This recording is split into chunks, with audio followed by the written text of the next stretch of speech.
Okay, well, good day, folks. I'm Bill Bayliss. I'm a family farmer here from West Central Ohio, and this is a beautiful spring day today. Too wet. We haven't really started planting yet, but we're working on our machinery and getting prepared. My family consists of my wife, myself, my youngest daughter and her husband is taking over the farm as I get a little more of this white hair. And then I have a grandson that's 13 years old that thinks he knows everything. So we call our farm the Wigwam Farm. We're about 1,500 acres. We're kind of a mix of maybe half to two-thirds soybeans. Part of those are food grade beans. Part of them is feed grade beans. Most of the rest of it's corn with a little bit of hay, a little bit of pasture. David has some black beef cattle. So that's kind of what our farming operation consists of here. It's a pretty typical average Ohio farm. There's some that's littler with just a few acres. Maybe a fellow works part-time off the farm.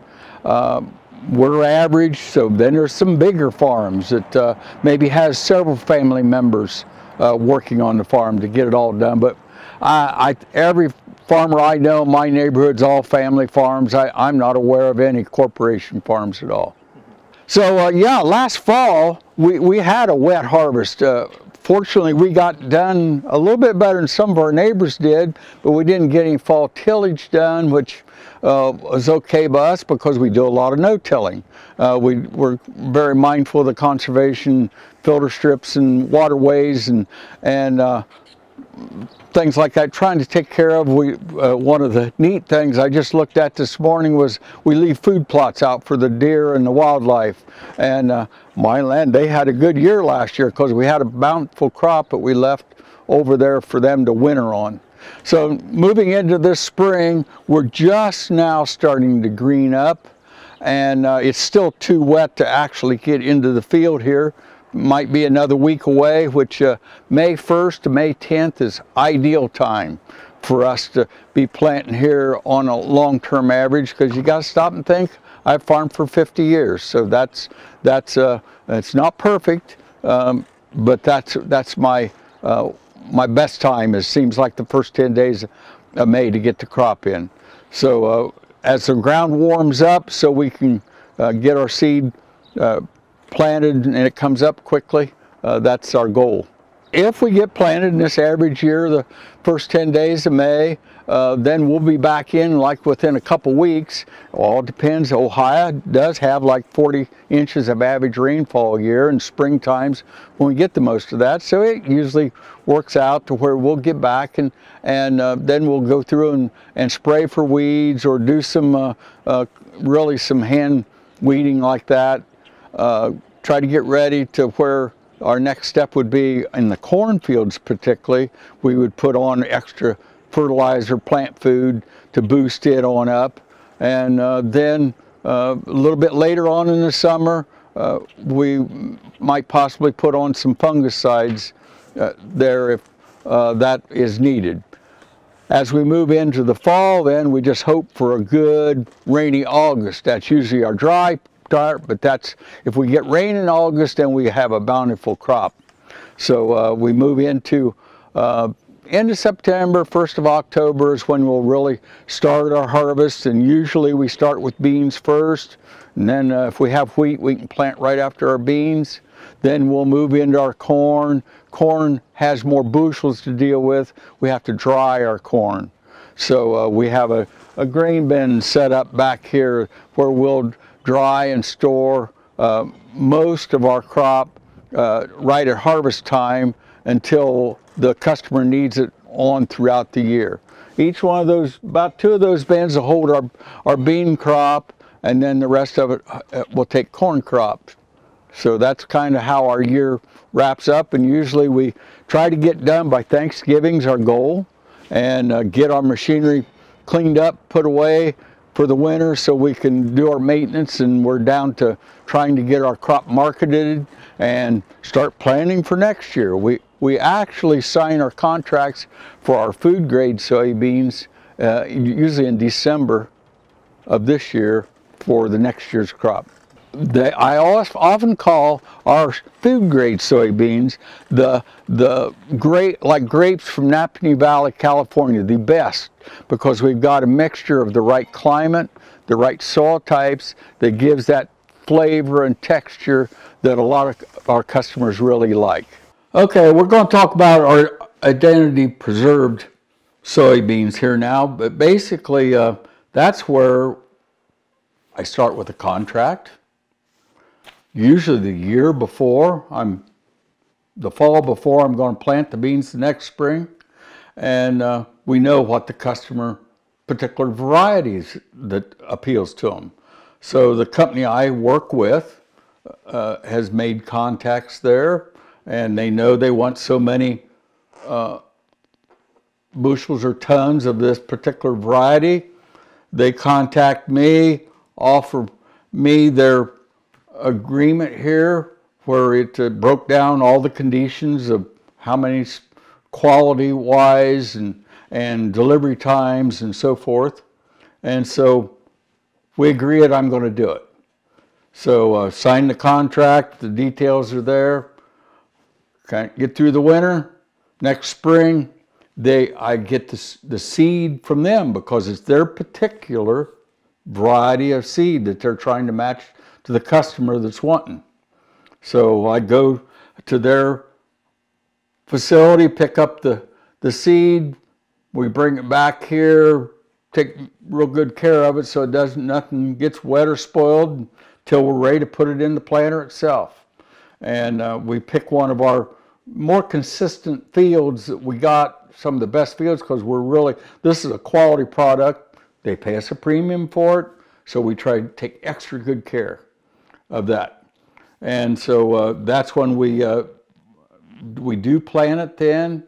We do it to their specifications because this is food grade, non-GMO varieties that we got to make sure that we got clean, all of our equipment's out and everything's done just properly. So when once we've got it planted, we watch it real close to see if they're coming up right. Usually they do, but that's kind of like the father's eye over his kids, you know. That's our bread and butter. So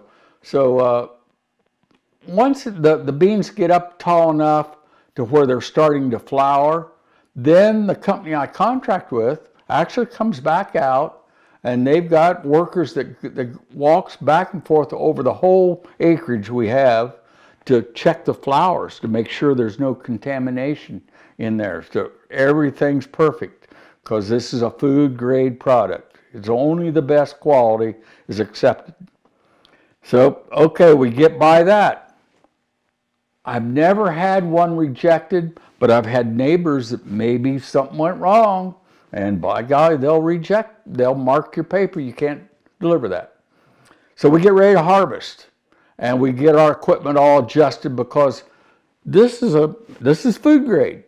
So we want handled it as carefully as we can so it's not cracked or scarred up any more than is all possible here. And so we clean all of our equipment we haul and and make sure we have everything just right. We want it harvested at the right moisture. That's one of the tricky parts. In Ohio weather, sometimes if it's raining in the fall, it wants to be harvested between 12 and a half and 13 halves are our goal there, and Mother Nature doesn't always cooperate with us. But it takes patience. There again, it's a quality product, so we spend a little extra time doing it, but we'll get it harvested, and either we have two choices. We can either haul it directly into the grading plant, or we can put it in one of our bins that's all been cleaned out, spick and span, and store it until they call for it. But if we go right into their grading plant, it almost smells like a grocery store vegetable building, because everything's so super clean, and that's where it goes on from there. It's out of my hands at that stage, but I'm very proud of that plant that I delivered to, as far as how they grade them, clean them, bag them, store it in refrigerated areas so that the premium quality is held intact until it arrives at its final destination. Okay, I've been fortunate enough to travel over and visit many of you folks in the last few years here, and it really is interesting to me how you care about the certain varieties and certain qualities that you really like.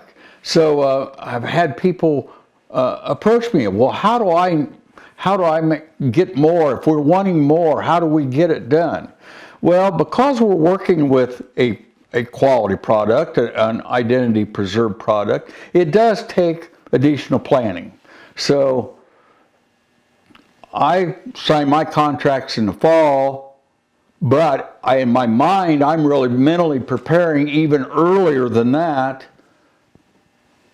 My company that I work with and several of the other companies around, they're even a year ahead of me. So really, to make the whole system work right, the folks that's purchasing on the end probably needs to be 2 years, at least a year, if not 2 years in advance, because once we've planted the crop, then we can't add to it very well.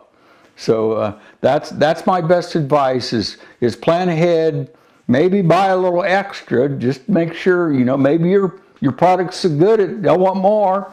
And maybe something might not go right, you don't get quite at all. So we want to plan ahead, and we'd like to be able to deliver all the beans you are really wanting over here.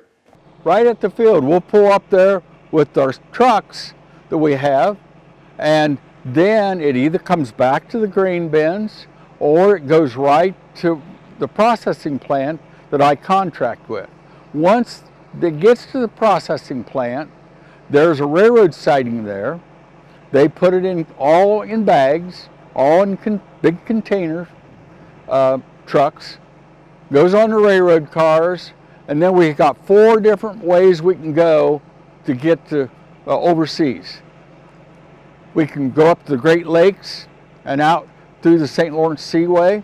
We can put it on the railroad, go to the East Coast and the Carolina boat docks there, put it on the train and go out through Chicago clear to the Seattle, Washington State ports, or probably a lot of it goes down the High River into the Mississippi River to the Gulf of Mexico.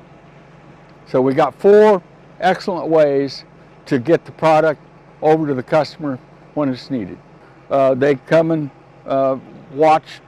actually videoed all the steps we did, put them on a train, went to, I think, Seattle, was put on a ship. When they got over there, they said one thing, it was neat, when they opened the hold of the ship over there after it had taken like 15 days, I think, it just, the aroma of those beans just smelled like a vegetable garden right there. And that's what I think the customer really likes, is the freshness and the quality of the bean is what they're looking forward to. And that's what our goal is, to provide that to them. So I really would like to be with all the folks during these meetings, but as you can tell, we're here springtime in Ohio, and I got to get to work here pretty quick. And so not time to be running around. That's why I'm working with the video here, and the best of luck in you folks getting your beans, and I will do my best to provide them to you.